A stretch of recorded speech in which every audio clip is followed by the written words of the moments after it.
Hi, it's me again with CorelDraw tips and tricks. Somebody sent me this file. It is a vector, but it's really rough. So I've already cleaned it up with the smoothing tool. The smoothing tool came out in, I believe, X7. So what I'm going to do is, first of all, he's working in millimeters. I would turn that to 0, 0. I know nothing about millimeters, so it's 36, so we're going to make our millimeters 40. And I am going to make a duplicate of this, or hitting the plus key on the keyboard. I'm going to take this and I'm going to left click, right click. This one I'm going to make red. And I'm also going to turn them both into hairline. They are, so good. I'm making a copy so I'll know if I go too far and mess something up. So get your shape tool and you can see all the nodes, and if we select them, it's got 664 nodes on 5 paths. The paths are this one, and there's some little junk. First of all, we're going to get rid of a little bit of junk here. We're going to take and just select them and hit delete, or you could do it with your pick tool.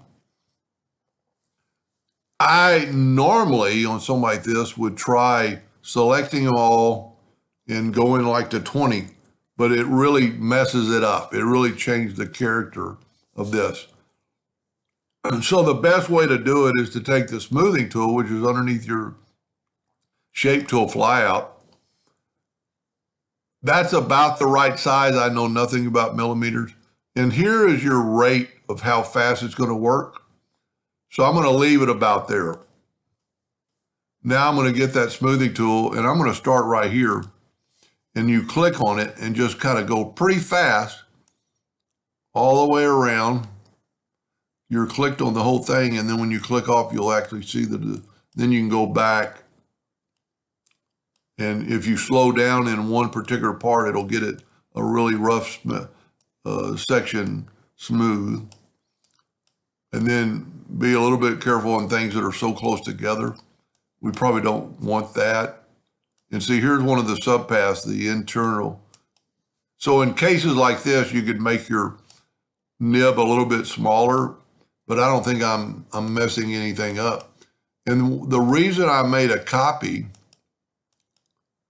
is that we're going to look at this, and because I nudged it, I'm going to nudge it over.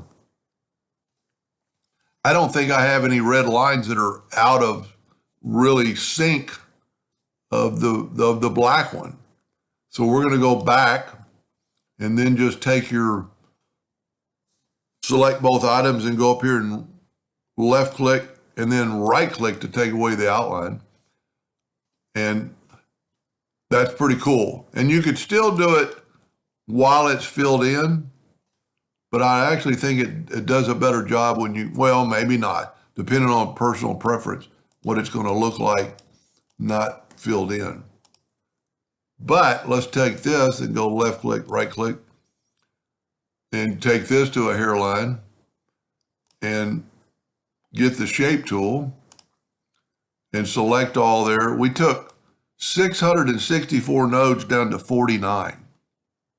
Now there's some double nodes right there that you could easily delete. A double node is just one right on top of each other, or almost. And see, it did not change. So that's only going to be a rough spot. The curvature is going to still the same. I'm going to delete it. No change whatsoever.